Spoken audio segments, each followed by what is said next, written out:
Rainbow of Education. I hope you all are doing well and studying nicely. আজকে আবারও চলে এসেছি তোমাদের সাথে একটি ভিডিও শেয়ার করতে। আজকের ভিডিওতে থাকবে স্টোরি। এটা প্রত্যেকের জন্য ভীষণ হেল্পফুল ভিডিও। যারা মাধ্যমিক দিতে চলেছো তাদের জন্য তো মোস্ট ইম্পর্টেন্ট ভিডিও। এই ভিডিওতে আমি তোমাদের সাথে কিছু ট্রিক্স শেয়ার করব স্টোরি রাইটিং এর।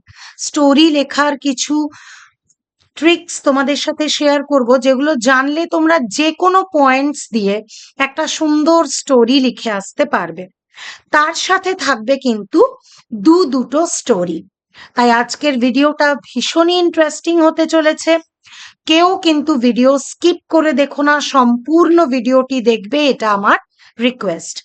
যারা এখনো rainbow of education channel subscribe করনি, ঝটপট সাবস্ক্রাইব করে নাও আর পাশে থাকা বেল আইকনটিকে প্রেস করে দিও। তাহলে আমি নতুন ভিডিও আপলোড করলেই তোমাদের কাছে তার নোটিফিকেশন চলে যাবে। মাধ্যমিকের প্যারাগ্রাফ বলো, স্টোরি বলো, বায়োগ্রাফি বলো, রিপোর্ট বলো, ইভেন তোমরা গ্রামারের সমস্ত কিছু, ইংলিশ, টোটাল ইংলিশ তোমরা এই চ্যানেল থেকে কিন্তু শিখতে পারবে। তাহলে তোমাদের সাথে প্রথমে আমি ট্রিক্স গুলো শেয়ার করব, দেন চলে যাব স্টোরিতে। So let's get started. দেখে নি চলো ট্রিক্স কি কি রয়েছে স্টোরি রাইটিং এর। যে কোনো স্টোরিতে একটি চরিত্র থাকবে, এটা মনে রাখতে হবে। যে কোনো স্টোরিতে একটি চরিত্র থাকবে, ক্যারেক্টার।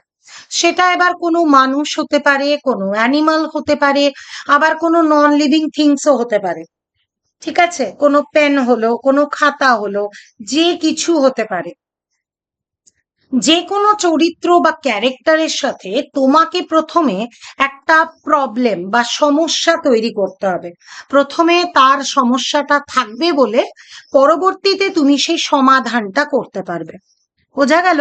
তাহলে স্টোরিতে প্রথমে থাকছে একটা ক্যারেক্টার, ক্যারেক্টারটা যে কেউ হতে পারে। এরপর যেটা তোমার ক্যারেক্টার, তার সাথে তোমাকে একটি সমস্যা তৈরি করতে হবে। এরপর যে সমস্যাটা আমাদের তৈরি হচ্ছে সেটার আমরা সমাধান করব। ঠিক আছে, তবেই আমার স্টোরিটা এগোচ্ছে। প্রথমে আমি চরিত্রটা আনলাম, চরিত্রটার সম্পর্কে একটু বললাম, কোন চরিত্র, তার কি ভূমিকা এখানে। তারপর চলে গেলাম আমরা চরিত্রটার সাথে একটা সমস্যা তৈরি করতে, এনি কাইন্ডস অফ প্রবলেম। তারপর সেটার আমরা কিছু সমাধান বার করব, দ্যাট ইজ সলিউশন। একটা কোনো সলিউশন থাকবে সেই সমস্যার। তারপর লাস্টে আমরা কনক্লুশন বা উপসংহার দিয়ে স্টোরিটাকে শেষ করব। এবার স্টোরিটা পড়ে তুমি কি বুঝলে, সেটা থেকে তুমি কি বুঝছো, সেটাও তোমাকে একটা মরাল হিসেবে রাখতে হবে। আরো দেখে নাও, যে কোনো গল্প লিখতে গেলে কিন্তু আমাদের সবসময় পাস্ট টেন্স ইউজ করতে হবে। ঠিক আছে, পাস্টে তোমাকে লিখতে হবে। সে তুমি যে গল্পই লেখো, ঘটনাটা ঘটে গেছে, তুমি গল্পটা সাজিয়ে লিখছো, তাই তোমাকে একদম পাস্ট ইনডেফিনাইট টেন্সটাই বেশি ব্যবহার করতে হবে। সাবজেক্ট থাকবে, মেন ভার্বের সেকেন্ড ফর্ম দিয়ে পুরো গল্পটা তোমায় লিখতে হবে। যে সাবজেক্টটা তোমার থাকছে তার সাথে মেন ভার্ব থাকবে, মেন ভার্বের সেকেন্ড ফর্ম দিয়ে তুমি পুরো স্টোরিটা লিখবে। আর একটা মেন ইম্পর্টেন্ট পার্ট কি, যে কোনো স্টোরি লেখার জন্য তোমাকে কি করতে হবে, একটা টাইটেল দিতে হবে। আগে তো তোমাকে একটি গল্পের শিরোনাম চিন্তা করতে হবে, টাইটেল ভাবতে হবে, তবে তো আমি স্টোরিটাকে দাঁড় করাবো। তবে আমি বলবো স্টোরিটা আগে পুরোটা লিখবে, প্রথমেই টাইটেলটার ব্যাপারে ভেবো না, স্টোরিটা পুরোটা লিখবে। স্টোরিটা তুমি যত লিখবে, যত স্টোরিটা এগোবে, তোমার কিন্তু একটা কনসেপশন হয়ে যাবে, একটা ধারণা হবে যে এটার আমি কি টাইটেল দিতে পারি। স্টোরি লিখতে লিখতেই তুমি টাইটেলটার কথাটা ভাববে, তারপর উপরে তুমি টাইটেলটাকে বসাবে। তাহলে এটা হচ্ছে পুরো স্টোরি লেখার একটা নিয়ম বা ট্রিক্স। এগুলো তোমাকে ফলো করতে হবে স্টোরি লিখতে গেলে। আগেও যেটা বললাম, টাইটেলটা সবসময় ভীষণ সুন্দর হতে হবে এবং শেষে তোমাকে একটা মোরাল দিতেই হবে। ঠিক আছে? টাইটেলটা তোমাকে ভীষণ রকম ভাবে ক্যাচি বানাতে হবে, যাতে তোমার টাইটেলটা পড়েই বোঝা যায় ও এই গল্পটা। টাইটেলটা পড়েই মানুষ বুঝে যেতে পারবে যে এটা এই গল্পটা। সম্পূর্ণ স্টোরি লেখার পরে তোমার ধারণার ভিত্তিতে তোমাকে মরালটা দিতে হবে। তুমি স্টোরিটা পড়ে কি বুঝলে, তোমার কি নীতি শিক্ষা হলো, সেটাই তুমি মরালে লিখবে। তাহলে এটা হচ্ছে স্টোরি লেখার ট্রিক্স। পয়েন্টস তোমাকে দিয়ে দেওয়া থাকবে। আমি যেমন যেমন ট্রিক্স গুলো বললাম, আমার কথাটাকে খুব মাথায় মনে রাখবে, একটু মাইন্ডে রেখো, এবং ওই পয়েন্টস গুলো ধরে ধরে তোমরা নিজেরাই সুন্দরভাবে স্টোরি লিখতে পারবে। ঠিক আছে? চলো এবার তাহলে আমরা একটা স্টোরি দেখি। স্টোরিটা দেখলে তোমরা আরো ভালোভাবে বুঝতে পারবে কিভাবে এখানে সমস্ত পয়েন্টস এর ব্যবহার হচ্ছে। দেখে নি ফার্স্টে স্টোরি আমাদের কি রয়েছে। First story, the fox and the sour grapes. আঙুর ফল টক। শিয়াল, শিয়ালের গল্পটা, শিয়াল এবং টক আঙুর যেটা। তাহলে আমি প্রথমেই কি বললাম যে হেডিংটা বা টাইটেলটা ভীষণ ক্যাচি হতে হবে। তারপর আমরা স্টোরিটা এবার যাব। প্রথমে দেখো আমি পয়েন্টস গুলো বলে দিই। A hungry fox wandering in the forest. একটা ক্ষুধার্ত শিয়াল ফরেস্টে ঘোরাঘুরি করছে, সার্চিং ফর ফুড, খাবার খুঁজছে, ফাউন্ড নাথিং, কিছুই খুঁজে পেল না। হেডেড ফর দ্য লোক্যালিটি, লোকালিটিতে ঢুকলো। এন্টার্ড আ ভাইনইয়ার্ড, একটা আঙুরের বাগানে গেল। স আ vine laden with ripe grapes, দেখলো একটি আঙুরের বাগানে একদম আঙুর ঝুলছে, পাকা আঙুর ঝুলছে। Jump several times but could not reach, অনেকবার চেষ্টা করলো, জাম্প করলো, কিন্তু কোনোভাবেই এত উপরে আঙুরগুলো ছিল যে সে ধরতে পারলো না। Left the place saying grapes R sour, শেষে আর কি করবে, আঙুর ফল টক বলেই চলে এলো। ঠিক আছে? এটা হচ্ছে পয়েন্টস গুলো। তাহলে পয়েন্টস দেখে নিয়ে তোমরা স্টোরি লেখা স্টার্ট করে দেবে। স্টোরি লিখতে লিখতে টাইটেলটা চিন্তা করবে। এটা টাইটেল আমি দিয়েছি the fox and the sour grapes. তোমরা গ্রেপস আর সোর এটাও দিতে পারতে। ঠিক আছে? এটাও দেওয়া যাবে। তোমরা নিজেরা চিন্তা করবে টাইটেলটা কি দেওয়া যায়। এবার চলে যাব আমরা মেন স্টোরিতে। One day, a fox was walking through the jungle when he felt hungry. একদিন একটা ফক্স যখন জঙ্গলে ঘুরে বেড়াচ্ছে ভীষণ ক্ষুধার্ত। He wandered for a long time in search of food. দেখো আমি কিন্তু প্রত্যেকটা পাস্ট ইউজ করে লিখছি, এটা কিন্তু ফলো করবে। বাট ফাউন্ড নাথিং এডিবল, খাবার মতো সে কিছু পেল না। হি ওয়াজ ভেরি মাচ ডিসহার্টেন, তার ভীষণ মনে কষ্ট হলো। At last he decided to move towards the village not far from the jungle. সে ভাবলো জঙ্গল থেকে বেশি দূরে নয়, সামনেই একটা ভিলেজ আছে, সেখানে যাই। Alas, কিন্তু হায়, is not it sad that one cannot find anything to eat in this jungle? এটা কি যথেষ্ট নয় যে এখানে জঙ্গলে খাবারের মতন কিছুই নেই? He thought, সে ভাবলো, better walk to the village. There I can at least find something to eat. সেখানে হয়তো আমি কিছু তো পাবো খাবার মতো, ফক্সটা ভাবছে।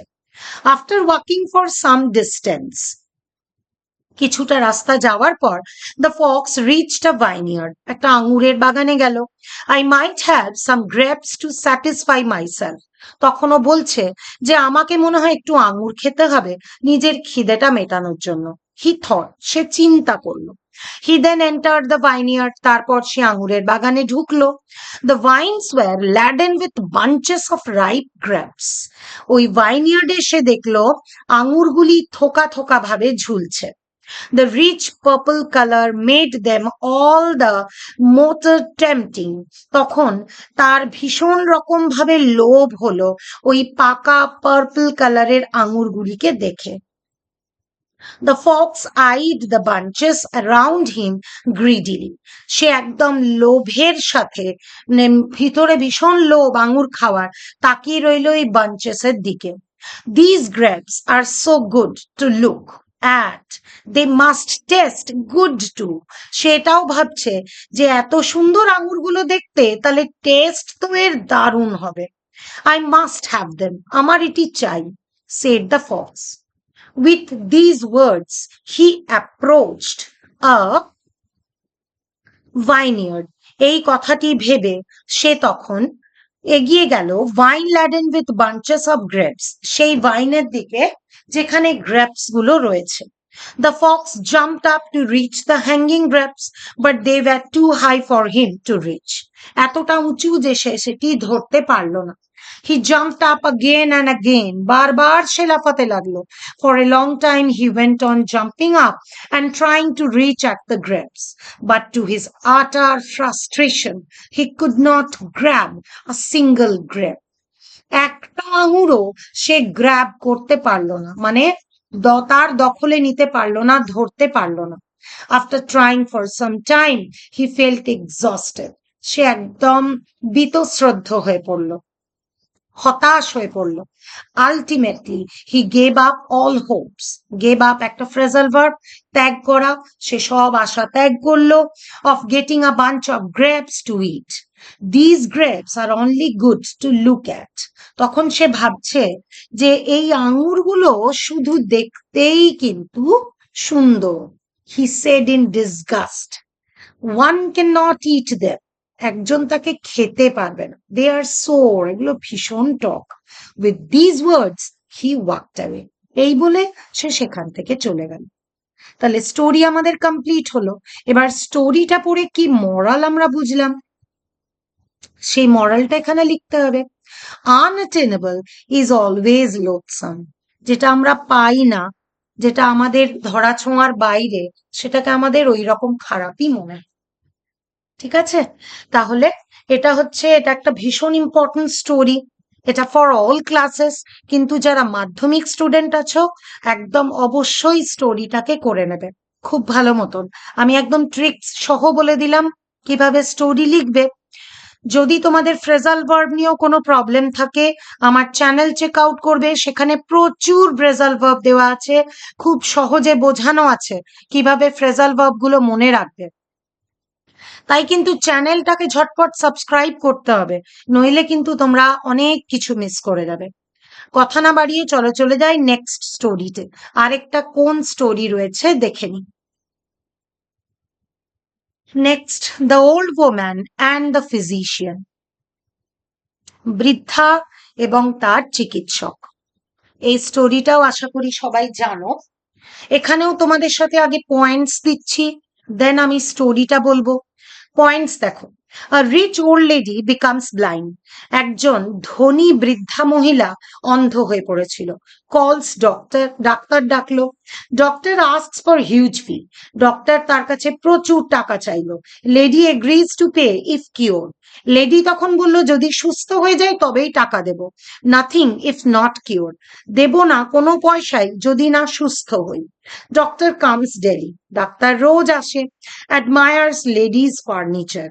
সে বৃদ্ধার বাড়ির সমস্ত ফার্নিচার তার ভীষণ ভালো লাগে। রিমুভস এ পিস এভরিডে, তাই সেখান থেকে রোজ একটি করে নিয়ে যায়। ফাইনালি লেডি কিওর্ড, শেষে ওই লেডি সুস্থ হয়ে যায়। রিফিউজেস টু পে ডক্টর, ডাক্তারকে টাকা দিতে রিফিউজ করে। Doctor goes to court, doctor কোর্টে যায়। লেডি ক্লেমস, তখন লেডি দাবি করে she is not fully cured, সে এখনো সুস্থই হয়নি। Can not see furniture in her house, তাহলে তো তার বাড়ির ফার্নিচার গুলো সে দেখতে পেত, সে তো দেখতে পাচ্ছে না। জাজ আন্ডারস্ট্যান্ডস, জাজ বুঝতে পারে। Gives verdict in her favour, তার পক্ষেই তিনি বিচার দেন। তাহলে এটা সম্পূর্ণ স্টোরিটার পয়েন্টস। খুব সুন্দরভাবে পয়েন্টস ধরে ধরে আমাদের এগোতে হবে এবং আমাদের ফলো করতে হবে কি না পাস্ট ফর্মে লিখবো। এখানে মেন ক্যারেক্টার ওই বৃদ্ধাটা, তার সাথে একটা প্রবলেম ক্রিয়েট হচ্ছে দেখো, তারপরে আমরা সলিউশনেও যাচ্ছি, নেক্সট আমরা মরাল দিচ্ছি। এটাই আমাদের স্টোরি লেখার ট্রিক্স পুরোটাই। দেখে নি চলো তাহলে আমরা স্টোরিটা কি রয়েছে। There was an old woman. একজন বৃদ্ধা মহিলা ছিলেন। With her growing age, she started to lose her eyesight. বয়সের সাথে সাথে তিনি তার চোখের দৃষ্টিশক্তি হারান। তাহলে দেখতে পাচ্ছ একটি চরিত্র দেওয়া হলো, এবার চরিত্রের সাথে সমস্যা ক্রিয়েট করা হচ্ছে। She was on the verge of becoming blind. ধীরে ধীরে তিনি একদম অন্ধ হয়ে যান। She called a physician. তিনি একজন ফিজিশিয়ানকে কল করেন and asked him if he could cure her. এবং তাকে বলেন যদি সে তাকে সুস্থ করে দেয় তাহলে খুব ভালো হয়। The physician answered in the affirmative but demanded a huge fee. Physician উত্তর দেন যে তিনি সারিয়ে দেবেন, কিন্তু তিনি প্রচুর টাকা ডিমান্ড করেন। The lady agreed but on the condition that she would not pay anything unless she was totally cured. কিন্তু লেডি বলেন যতদিন সে পুরোপুরি সুস্থ না হচ্ছে তিনি কোনো টাকাই তাকে দেবেন না। The doctor agreed. ডক্টরও তাতে রাজি হন। He came daily and tended the lady. তিনি রোজ আসেন এবং ওই লেডিকে সুস্থ করার দিকে এগিয়ে নিয়ে যান। The doctor was a greedy man. Doctor ছিল বেশ লোভী মানুষ। He started to admire the furniture of the lady. ওই লেডির ফার্নিচার গুলোর তিনি প্রশংসা শুরু করেন। He removed a piece of every day and ultimately ended up in stealing a number of pieces of furniture from the house. তারপর একটা করে নিতে নিতে তিনি সম্পূর্ণ ফার্নিচার তার বাড়ির চুরি করে নেন। When the treatment was complete, যখন এবার চিকিৎসা সম্পূর্ণ হয়, the lady regained her vision. তিনি তার চোখের দৃষ্টিশক্তি ফিরে পান। The doctor now demanded the promised payment. Doctor এবার ডিমান্ড করেন যে টাকাটা আমি চেয়েছি সেই টাকাটা যেন আমাকে দেওয়া হয়। But the lady, after gaining her sight, saw that there was no furniture in her house. দৃষ্টিশক্তি ফিরে পাওয়ার পর লেডি দেখেন তার বাড়িতে কোনো ফার্নিচার নেই। She understood that the doctor had been stealing from her house. তখন তিনি বুঝতে পারেন তার বাড়ির থেকে ডাক্তার সবকিছু চুরি করেছেন। So she denied the payment to the doctor. তাই তিনি বলেন ডাক্তারকে তিনি কোনো ফিস দেবেন না। The doctor, the furious. এরপর ডাক্তার ভীষণ রকম ভাবে ফিউরিয়াস হয়ে পড়েন, মানে তিনি ভীষণ ভাবে রেগে যান যে তিনি যে টাকাটা বলেছিলেন সেই টাকাটা তাকে দেওয়া হচ্ছে না। He went to court and lodged a complaint against the lady. তিনি তখন কোর্টে গিয়ে লজ করেন একটা কমপ্লেন লজ করেন তার নামে। The court, the lady was asked why she refused to pay the doctor the promised sum. তখন কোর্টে তাকে জিজ্ঞেস করা হয় যে তিনি যে টাকাটা দেবেন বলেছিলেন সেটা কেন দিলেন না। The lady then argued. Lady তারপর তর্ক করা শুরু করে। I did promise, but I said I would not give anything if I don't get back my eyesight. আমি প্রমিস করেছি, কিন্তু আমি এও বলেছিলাম আমি যদি দৃষ্টিশক্তি ফিরে না পাই আমি কোনো টাকাই দেব না। The doctor declares that I am cured. Doctor বললেন আমি তো সুস্থ করে দিয়েছি, but I can't see the valuable furnitures in my house. কিন্তু আমি আমার বাড়ির কোনো ফার্নিচারই দেখতে পাচ্ছি না। How can I be cured if I cannot see my valuables? আমি যদি আমার মূল্যবান জিনিসগুলো দেখতেই না পাই তাহলে আমি বুঝবো কি করে যে আমি সুস্থ হয়েছি? The judge, who was a prudent man, understood the whole thing. ওই জাজ, যিনি একজন বিচক্ষণ মানুষ ছিলেন, তিনি সম্পূর্ণ ব্যাপারটি বুঝতে পারলেন। He gave a verdict. তিনি বিচার দিলেন, রায় দিলেন in favor of the lady, ওই লেডির ফেভারে, and strongly reprimanded the doctor. এবং স্ট্রংলি মানে হচ্ছে শাস্তি দেওয়া, পানিশড তোমরা লিখতে পারো। তাহলে স্ট্রংলি রেপ্রিমান্ডেড করলেন ডক্টরকে। মরাল কি লিখবো এখানে আমরা? টিট ফর ট্যাট, যে যেমন করেছে তাকে তেমনই দিতে হবে। ঠিক আছে, তাহলে আমি তোমাদের সাথে স্টোরি লেখার ট্রিক্স প্লাস দুটো মোস্ট ইম্পর্টেন্ট স্টোরিও শেয়ার করলাম। এটা যারা মাধ্যমিক দিচ্ছ তাদের জন্য ভীষণ হেল্পফুল ভিডিও। প্রত্যেকে পুরো ভিডিওটা দেখবে। স্কিপ করে যদি দেখো তোমরা কিন্তু অনেক ইম্পর্টেন্ট কথা মিস করে যাবে। ভালো লাগলে লাইক অবশ্যই করো। কমেন্টে জানিও তোমরা আরো কোন কোন স্টোরি চাও, যে স্টোরিগুলো তোমরা লিখতে পারছো না আমাকে বলবে, আমি একদম অবশ্যই সেগুলো দেওয়ার চেষ্টা করব। সকলের দুর্গাপুজো খুব ভালো কাটুক, প্রত্যেকে ভীষণ আনন্দ করো, তবে পড়াশোনার সাথে, পড়াশোনাটাকে কিন্তু সাথে অবশ্যই করতে হবে। আজকের মতো তাহলে আমার ভিডিও এইটুকুই।